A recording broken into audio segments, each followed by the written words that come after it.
하나님의 말씀은 마태복음 18장 10절부터 14절입니다. 삼가 이 작은 자 중에 하나도 없인 여기지 말라.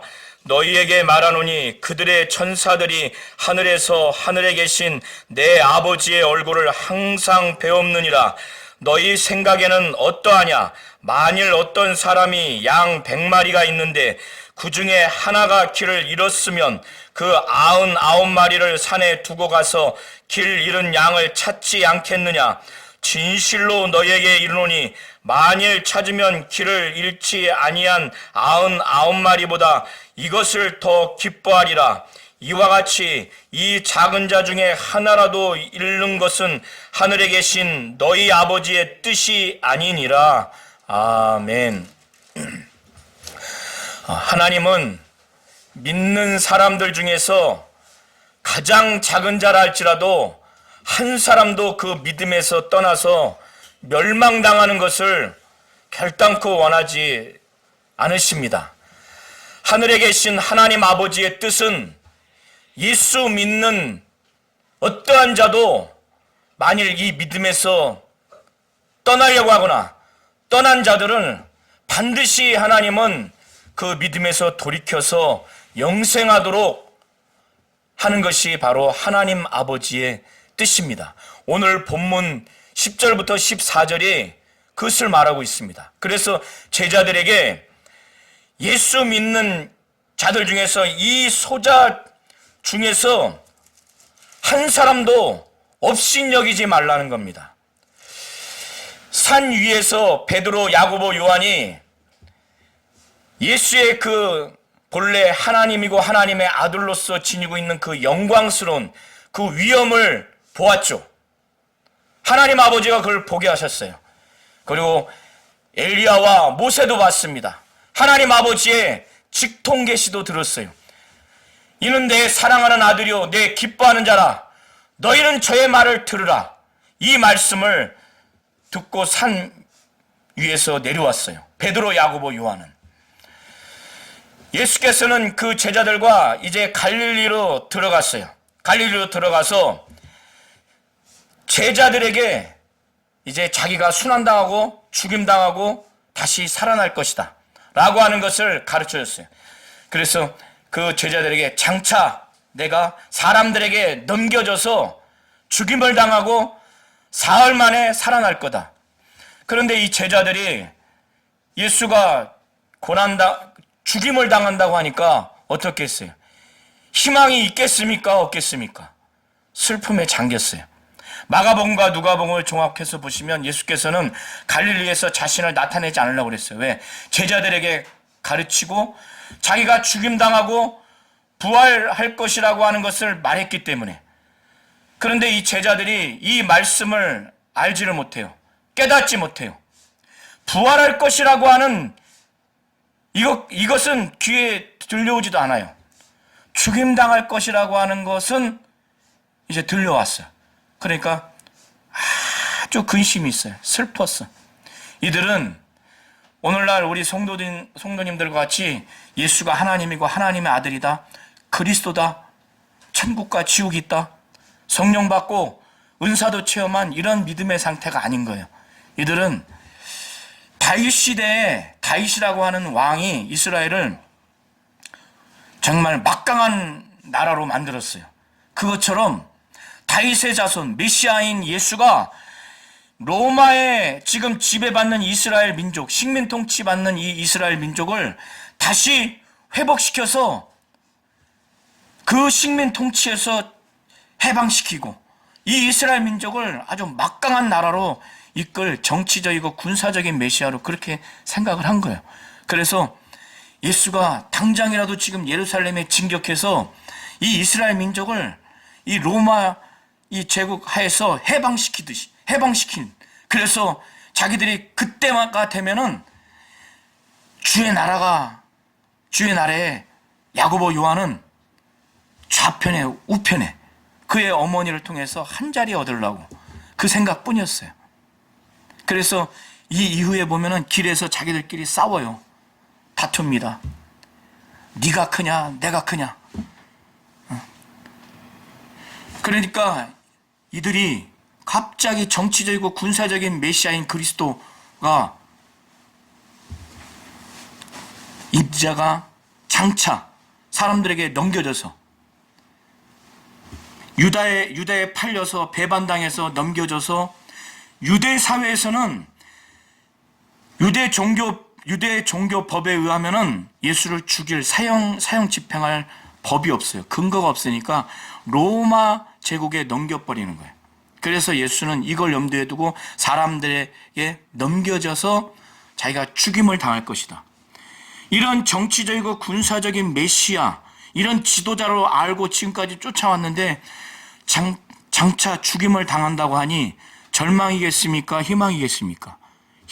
절망인 거예요. 네? 그거 하나 보고 쫓아왔는데 심히 근심이 생긴 거예요. 이 원어의 의미는 슬픈 거예요. 아무 희망이 없는 거예요. 그래서 지금 17장 22절부터 23절이 그것을 지금 말하고 있는 겁니다. 이 제자들의 심정이 우리 성도님들의 믿음의 상태가 아닙니다. 그걸 잘 아셔야 돼요. 그리고 난 다음에 예수께서는 그럼에도 불구하고 이 베드로에게만은 자신이 하나님의 아들이고 또 너의 신분이 하나님의 아들이라고 하는 것을 다시금 각인시켜 주시기 위해서 이 베드로에게만은 특별하게 깊이 이것을 생각하도록 합니다. 유대 사회에서 이 당시만 해도 성전이 있었어요. 성전에 제사를 지내고 또 성전이 운영되려면은 돈이 필요합니다. 그래서 성전세를 거두는 자들이 있어요. 그래서 지금 24절에 반세겔을 받는 자들이 성전세를 거두는 자들, 징수하는 자들이에요. 유대 사회에서는 남자가 20세 이상이 되면은 성전세를 냅니다. 1년에 성전세를 내는데 그 성전세가 지금 반세겔이라고 하죠. 헬라어 원어에는 세겔이라고 나와 있지 않냐고 두 드라크마라고 기록되어 있어요. 드라크마는 그리스 헬라 화폐 단위를 말하는 것이고 로마에서는 데나리온이라고 그래요. 그래서 성경을 읽다 보면 드라크마, 데나리온 이런 화폐 단위를 읽어보셨죠? 그런데 이것이 두 드라크마가 반세겔이에요. 반세겔, 두 드라크마, 두 데나리온은 이 당시의 노동자 이틀 품삯입니다. 그래서 이 반세겔을 거두는 자, 지금 24절에 그렇게 나와 있는데 반세겔을 거두는 자들이 베드로에게 다가섭니다. 이것은 성전세를 거두는 자예요. 징수하는 자들. 너의 선생, 여기서 너의 선생은 예수님이에요. 너의 선생은 이 지금 반세겔을 내지 않느냐? 안 낼 거를 예상하고 말하는 것이 아니라 내겠지. 긍정적인 그 물음으로 반세겔을 내지 않느냐? 그러니까 베드로가 예수님께 여쭤보지도 않고 낼 거다 하고 집으로 들어갔어요. 아마 자기의 집인 것 같아요. 그때 이 반세겔을 내지 않는다고 하니까 이 반세겔의 성전세를 예수님이 직접 내거나 베드로에게 야 이걸 가지고 징수하는 자에게 내라 라고 하면은 깨끗이 끝나는 거예요. 세금을 내는 문제가 지금 논란이 됐으면은 그거 내면은 끝나는데 예수님은 그렇게 하지 않고 베드로에게 지금 생각을 물어요. 내 생각은 어떠냐? 예수께서는 이미 그 세금을 성전세를 거두어 드리는 자하고 베드로가 어떤 대화를 한지 이미 아셨어요. 아니 듣지도 않았는데 훤히 아시고 베드로가 자신에게 말하기 전에 먼저 물어요. 내 생각은 어떠냐?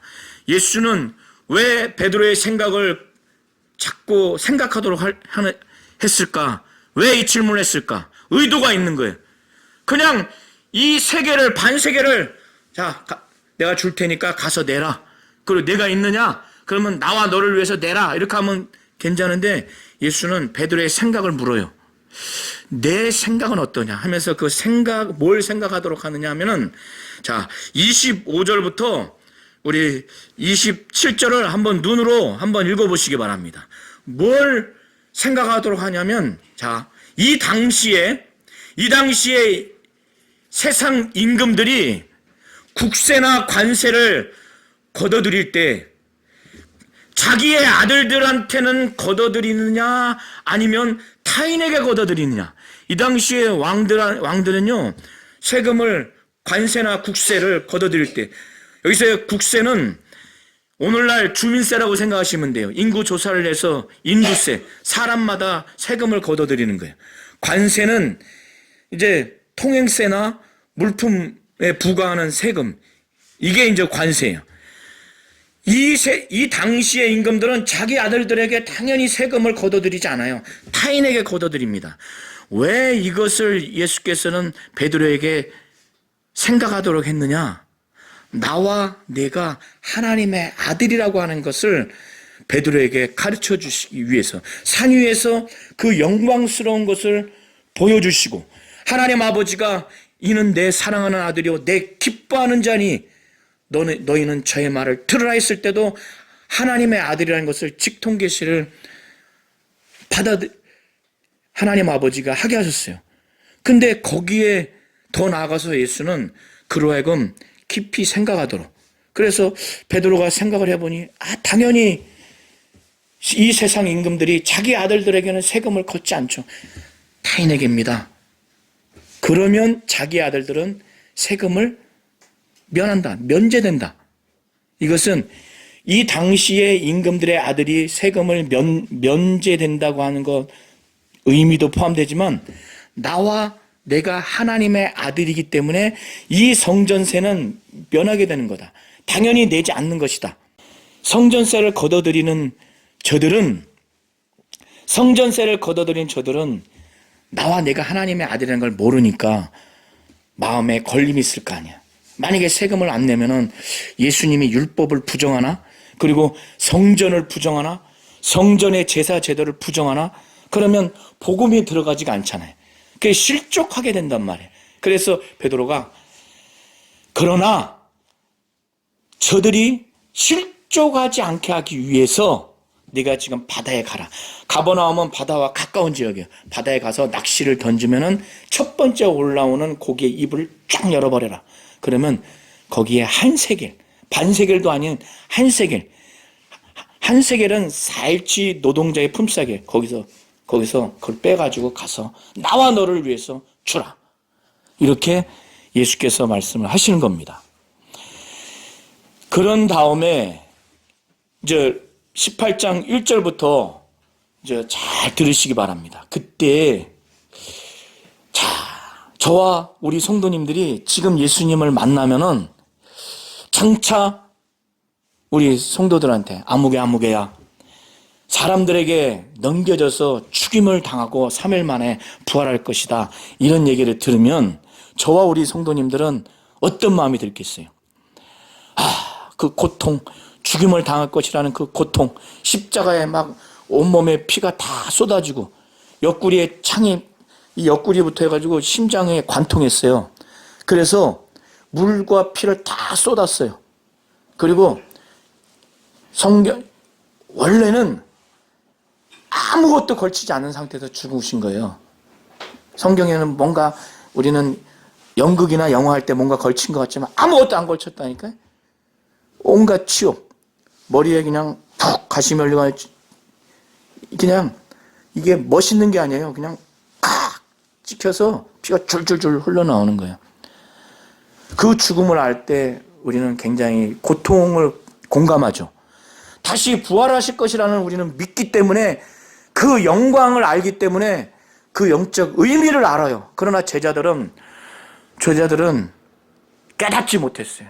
왜? 하나님이 그걸 가리웠어요. 마가복음과 누가복음을 종합해서 보시면 17장 22절부터 23절에 그들은 이 의미가 뭔지, 장차 사람들에게 넘겨져서 죽임을 당하고 부활할 것이라는 의미를 모르고, 깨닫지 못했어요. 알지 못했어요. 왜? 누가복음에 보면 깨닫지 못하도록 그렇게 했다는 거예요, 하나님이. 그리고 자신들이 슬프긴 슬펐지만은 깨닫지 못해서 묻기도 두려워했어요, 예수님께. 이런 상태라면 인간적으로라도 어떻게 돼요? 지금 죽음을 향해서 가겠다고 하는 자기의 스승을 지금 쫓아가는, 동행하는 이 마당에 어떻게 해야 되겠어요? 자기들 지금 슬펐잖아.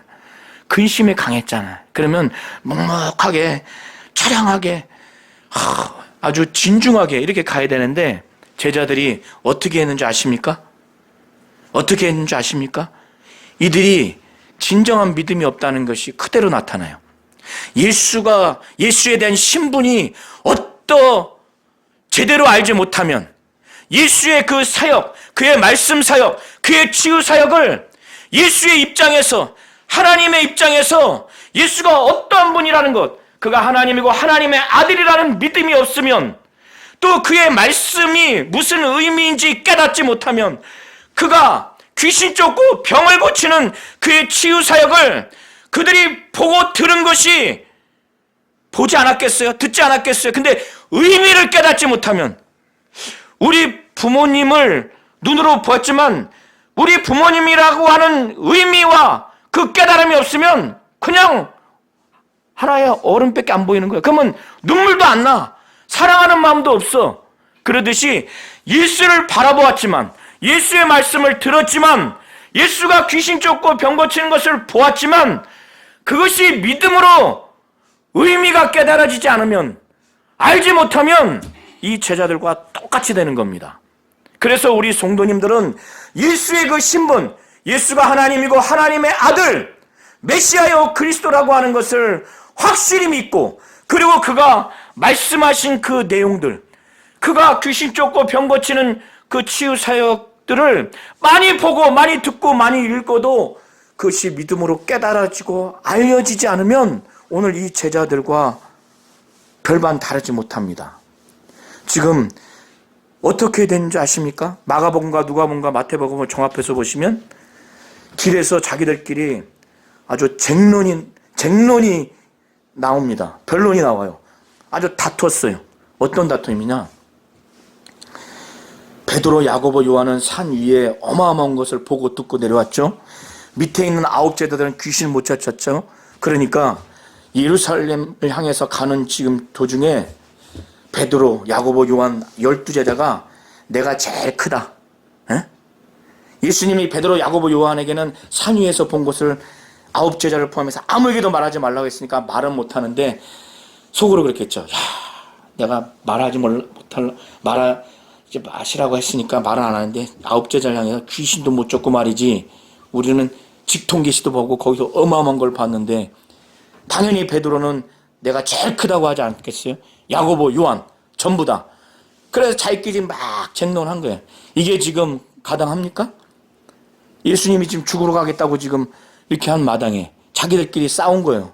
그러니까 이걸 바라보는 예수님은 어떻게 했어요? 교회를 세워야 되는 그 중에 베드로를 향해서 그런 고백을 하셨는데, 예? 이제 죽고 부활하시고 이 12제자만 남겨놓고 가야 되는데, 유다 빼고 11제자를 남겨놓고 가야 되는데 그 제자들의 참상이 이르니, 그러니까 가버나움 집에 들어가서 예수님은 훤히 다 알고 있었어요. 그들의 마음을. 그래서 제자들에게 물었어요. 너희들이 지금 길에서 서로 쟁론한 게 뭐 때문에 그러냐? 다 알지만은 물은 거예요. 가르쳐주기 위해서. 이 상태로 가면 어떻게 되느냐? 이 상태로 가면은 이게 교만하고 거만해진 거예요. 세상 사람들과 똑같은 거야. 좌편 우편에 앉으려고 하지 자기들끼리 누가 크냐 지금 싸우고 있는 마당에 평상시에 싸운 것도 아니야. 그러니까 예수께서는 이거 이대로 놔뒀다가는 교만하고 거만해서 엄청나게 제자들뿐만 아니라 다른 사람들 다 무시하고 남 섬기지도 못하고, 그리고 다른 사람도 실족하게 만든다. 여기서 실족하게 한다는 거는 믿음에서 완전히 떠나버리도록. 나 너 때문에 예수 안 믿어. 너희들 제자들 때문에 예수 안 믿어. 그리고 서로 상호간에 예수 안 믿어. 그리고 제자들 자기를 제외한 11제자들도 다 무시해버려. 아주 업신여기는 이렇게 될 거를 예수님은 확실히 본 거예요. 모든 걸 버리고 주님을 쫓아온 이 12 제자들도 이렇게까지 타락할 것을 예견한 거예요. 그걸 바라보시고 이제 지금 가르쳐 주시는 겁니다. 그래서 너희가 길에서 무엇 때문에 쟁론했느냐 하니까 부끄럽죠. 부끄러운 건 아는가 봐. 마가복음에는 아무 말을 못해. 얘기를 못하는 거예요. 그러니까 예수께서는 훤히 아시니까 그때 마침 있던 어린아이 한 명을 데리고 옵니다.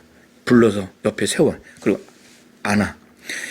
1세기 이 당시의 어린아이는 오늘날 지금 이 시점의 어린아이, 한국에 있는 어린아이와 그 대하는 대우나 가치가 완전히 다릅니다. 1세기의 예수님 당시 유대사의 1세기의 어린아이는 그냥 사람이 아닌 거예요. 그냥 하나의 재산으로만 여기는 거예요. 그리고 인구 조사에도 포함시키지 않아요. 이 애를 예수님은 품에 안았어요. 그러면서 너희가 이 어린 아이들과 같지 않으면 결단코 천국에 들어가지 못한다는 거예요. 이들은 당연히 제자들은 당연히 천국에는 들어가고 그 천국에서 가장 크게 될 것이라고 하는 그 야망, 욕망, 교만함, 거만함만 있는 거예요. 그런 이들에게 당연히 천국은 들어가는데 예수님이 이 어린아이들과 같지 않으면 결단코 천국에 들어가지 못한다는 거예요. 여러분, 예수 믿으면 천국 가는 거 아니에요? 근데 예수님이 왜 이 어린아이와 같이 어린아이의 마음의 성품, 태도를 말할 수도 있지만 그걸 말하기보다 1세기 어린아이의 그 사회적인 지위처럼 자기를 낮추지 않으면 이 제자들이 어린아이와 같이 어려질 수는 없잖아요. 그걸 말하는 것이 아니라 1세기의 어린아이들의 사회적인 지위, 정말 낮고 낮은 물건 재산 가치로 여기는 인구 조사의 사람으로도 대우하지 않는 이 어린 아이와 같이 자기를 낮추어야 천국에서 크다는 거예요. 그리고 마가복음과 누가복음을 보면은 무사람의 끝이다라는 거예요. 무사람이라고 하는 건 모든 사람의 끝이다라고 하는 거예요. 이 어린아이가 지금 모든 사람의 끝인 거예요. 그리고 모든 사람, 무사람을 섬기라고 하는 거예요. 너희 중에 가장 작은 자가 큰 자라는 거예요. 가장 크려고 했는데 제자들은 12제자 밖은 비교 대상이 아니고 이 중에서 모든 걸 다 버리고 주님을 쫓은 사람들인데 보통 사람들이 아닌 거예요. 그들 중에서 가장 크려고 막 서로 다투고 했는데 이 중에서 가장 작아야 되고 무사람의 끝이 되고 무사람을 섬겨야 된다는 거예요. 그러면서 이 어린 아이를 내 이름, 예수 이름으로 영접하는 것은 그 아이를 영접하는 것이잖아요. 근데 그 아이를 영접하는 것이 아니라 나를 영접하는 것이라는 거예요. 나를 영접하는 건 나를 영접하는 것이 아니라 나를 보내신 바로 하나님 아버지를 영접하는 거죠. 예수 이름으로 이 어린 아이를 영접하는 것이 하나님 아버지를 영접하는 것까지 된다는 거예요. 자, 우리 성도님들 보세요. 어린아이를 예수 이름으로 영접했는데 그게 하나님 아버지를 영접하는 것이라는 거예요. 예수를 영접하는 것이라는 거예요. 이게 이성적으로, 논리적으로, 경험적으로 맞지 않는 말이에요. 그러나 예수님은 그렇게 지금 평가하겠다는 거예요. 그러니까 이 당시 1세기 아이들은 재산가치예요. 인구조사도 안 들어가는데 품에 안고 예수의 이름으로, 내 이름으로 이런 어린 아이들을 영접하라는 거예요. 바로 섬기라는 거예요. 어린 아이와 같이 자신을 낮추라고 하는 거예요. 그리고 그것뿐만 아니라 이렇게 낮고 낮은 가치가 없는 모든 사람이 무시하는 무사람의 끝인 그렇게 대되고 너희 중에 가장 작은 자가 될 뿐만 아니라 이렇게 무시할 수 있는 이런 사회적인 지위가 낮은 자를 예수의 이름으로 영접하라는 게 사랑하고 환영하라는 거예요. 환대하라는 거예요. 대단히 어렵습니다. 오늘날 교회에서 사회에서 가장 무시하고 가장 더럽고 가장 가까이 하고 싶지 않는 그 불의의 사람이 누굽니까? 그런 사람을 우리 성도님들 그렇게 할 수 있겠어요? 그렇게 해야 한다는 거예요. 그렇게 예수 이름으로 하지 않으면 예수를 영접지 않는다는 거예요. 하나님 아버지를 영접하지 않는다는 거예요. 예수를 영접하지 않고 하나님을 영접하지 않으면 얼마나 큰 죄악입니까?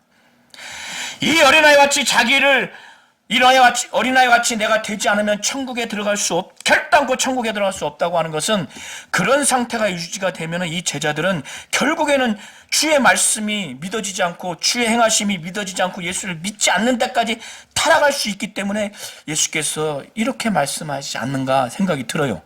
이 어린아이 같이 자기를 낮추는 것이 바로 천국에 결단코 들어가지 못한다고 하시는 이 말씀 안에는 그것이 포함되어 있지 않나 생각이 듭니다. 이런 예수께서 이 제자들이 어린아이 같이 지금 되라, 그리고 무사람의 끝이 되고 무사람을 섬기고 너희 중에 가장 작은 자가 되라, 그리고 이 당시에 가장 무시하고 사회적으로 가장 낮은 자들을 예수의 이름으로 사랑하라는 거예요. 환영하라는 거예요. 환대하라는 거예요. 그리고 그 다음에 이 제자들이 돌이켜서 이 상태에서 교만하고 거만하잖아요. 가장 크려고 하니까 얼마나 교만하고 거만하겠어요. 제자들이 여기서 변화되지 않으면 다른 사람도 다른 사람을 실족하게 한다는 거예요. 이대로 내버려두면. 그래서 한번 7절 이하를 6절 이하를 보시기 바랍니다. 6절부터 9절이 이런 제자들이 여기서 어린아이와 같이 사회적인 신분이 낮은 상태로 낮아지지 않으면, 무사람의 끝이 되고 무사람을 섬기고 제자 중에서 가장 작은 자가 되지 않으면, 그리고 예수의 이름으로 이 어린아이 같은 어린아이를 영접하지 않으면, 사랑하고 환대하는 그런 자로 변화되지 않으면은 이 제자들은 모든 걸 버리고 주님을 쫓은 자들이에요. 대단한 사람들. 이런 사람들도 믿음에서 다 떨어뜨리게 만들 수 있다니까. 말로써, 행동으로써, 그리고 자기도. 그래서 6절에 누구든지 나를 믿는 이 작은 자 중 하나를 실족하게 하면, 실족할 가능성이 없고 여지가 없다면 이런 말씀 하겠어요. 여기서 실족이라고 하는 것은 6절부터 14절까지의 맥락을 보면 믿음에서 떠나게 만드는 거예요. 실족이라고 하는 건 발이 걸려서 넘어지는 건데, 여기서는 믿음에서 떠나게 하는 거예요. 만일 나를 믿는 이 작은 자 중 하나, 이 제자들 지금 둘러서 얘기하는 거예요. 나를 믿는 이 작은 자 중 하나, 제자들 중에 하나를 실족하게 하면은 그 지옥 가게 만드는 거잖아요. 그러면 네가 만일 그렇게 하면 이것이 얼마나 큰 범죄인 줄 알아? 내가 이렇게 한 죄의 결과로 얼마나 화를 당하는 줄 알아? 그러기 전에 차라리 만약 그렇게 하면은 내 목에 연자맷돌을 매서 저 깊은 바다에 떨어져서 죽는 게 나아. 여기서 연자맷돌은 손으로 돌리는 맷돌이 아니라 소나 나귀가 끌어야 돌려지는 막 1톤이 넘는 맷돌이에요. 그 1톤이 넘는 맷돌을 하면 저 태평양 가운데 가면 그냥 죽는 거예요. 이게 낫다는 거예요. 다른 사람을 실족해 하면 이 제자들 중에서 이 믿음이 강한 자도 실족하게 할 수 있다는 거예요. 응? 지금 그 얘기입니다. 교만하고 거만한 데서 돌이키지 않으면 이렇게까지 할 수 있다는 거예요. 그리고 8절부터 9절은 너도 교만하고 거만한 것에 돌이키지 않으면 너 자신도 실족하게 할 수 있다는 거예요. 여기서 범죄는 나나주에 보면, 방가로에 보면 실족이라고 나와 있죠. 너 자신도 믿음에서 너를 배교하게 할 수 있다는 거예요. 내 손과 발이 너를 그렇게 범죄케 하거든 손과 발을 찍어버리라는 거예요. 차라리 장애인 상태에서 다리가 저는 상태에서 영생에 들어가는 게 낫지, 너를 실족하게 하고 믿음에서 떠나게 한 다음에 두 다리 멀쩡하게, 두 손 멀쩡하게 지옥불에 던지는 것보다 낫다는 거예요. 그리고 내 눈이 너를 실족해 하고 범죄케 하면, 믿음에서 떠나게 만들면 내 눈을 빼서 이걸 버려버리는 거예요. 팔을 잘라서 버리라는 거예요. 다리를 잘라서 버리라는 거예요. 이렇게 눈이 없는 상태에서 영생에 들어가는 게 낫지, 눈이 멀쩡한 상태에서 자기 자신을 믿음에서 배교하게 하고 범죄케 하는 거, 실족케 한 다음에 지옥불에 던지는 게 무슨 소용이 있나 이게. 근데 여기서 문자적으로 눈 빼라, 팔 잘라라, 손 잘라라는 게 아니에요. 그만큼 만일 내 손과 발이, 내 눈이 나로 하여금 범죄케 하는, 믿음에서 떠나게 하는 그런 범죄를 하게 하거든, 그런 위험 요소를 근절시키라는 거예요. 이해하시죠? 그러고 난 다음에 10절부터 오늘 14절에 이 제자들이 교만하고 거만한 데서 돌이키지 않으면은 다른 사람도 업신여긴다는 거예요. 그래서 제자들 중에서, 야, 일반 성도도 아니고 자기들 제자들, 자기들 진짜 대단한 자기 제자들, 사도들인데 이들도 무시한다는 거예요. 아주 무시하고 경멸한다는 거예요. 대단하죠? 그럼 일반 성도들은 더한 거예요. 그러니까 예수께서 삼가 이 작은 자 중에 하나도 업신여기지 마라. 베드로는, 야고보, 요한 9제자가 귀신 못 쫓았다고 해가지고 아이고, 말씀도 감동도 못 받고 말이지, 능력도 행하지 못하고, 어떤 이유든 간에 이 삼가 이 작은 자 중에 하나도 업신여기지 말라. 왜? 히브리서 1장 14절을 한번 펴서 보시기 바랍니다. 하나님이 부리는 그 천사가 있어요. 믿는 자들을 도우라고. 하나님은 우리에게 각각 많은 천사들을 보내주셔서 믿는 자들에게, 특히 제자들에게 천사들이 얼마나 많겠어요. 근데 무시하면은 이 천사들이 날마다 하나님 아버지 얼굴을 보는 거예요. 얼굴을 보면은 무슨 얘기를 하겠어요? 하나님 아무개가 얼마나 무시하지 하십니까? 그럼 나중에 하나님 아버지가 심판하지 않겠어요? 지금 10절이 그걸 말하는 거예요. 그리고 난 다음에 하나님 아버지의 뜻이, 하나님 아버지의 마음이 어떠한지 비유를 통해서 제자들에게 깊이 생각하도록 하나의 비유를 말하는 거예요. 자, 제자들에게 너희 생각은 어떠하냐? 자, 생각을 한번 해봐라. 내가 하나의 비유를 얘기할 테니까. 어떤 한 사람이 있는데 이 사람이 목동이야. 근데 100마리의 양이 있어. 그래서 산에 다 풀어서 키우는데 호가 다 100마리를 다 불러들였어 나중에. 근데 99마리는 자기를 잘 따라와. 근데 한 마리가 길을 잃어버렸어. 그러면 물건처럼, 에이, 100개 중에서 99개 찾았으니까 하나는 그냥 없어도 돼. 목동은 이렇게 하지 않는다는 거예요. 나머지 99마리를 산 위에 일단 얘네들은 잃을 가능성이 없으니까 내버려 두고 길을 잃은 한 마리의 양을 찾지 않겠느냐? 너희 생각을 해봐라. 당연히 찾죠. 제자들은 생각을 한 거야. 그 한 마리 양을 무시하지 않고. 자, 그런 것처럼, 근데 목동이 찾고 찾다가 그 잃은 양을 찾으면 얼마나 기쁘겠어요. 우리는 찾다가 돈 10,000원도 찾으면 굉장히 기쁜데, 책 버리려고 했는데 책 안에 10,000원짜리 있으면 굉장히 기쁘잖아요. 그런 것처럼 이 목동은 찾다가 한 마리의 양을 찾으면 굉장히 기쁜 거예요. 99마리보다 이게 기쁜 거예요. 99마리를 무시하는 게 아니라, 이게 안 기쁘다는 게 아니라, 얘는 잃었다가 지금 얻은 그 기쁨이 크다는 차원에서 지금 13절에 그렇게 말하는 거예요. 진실로 너에게 이르노니 만일 찾으면 길을 잃지 아니하는 99마리보다, 길을 잃지 않았기 때문에 99마리는 안심이 되는 거예요. 이것을 더 기뻐하리라.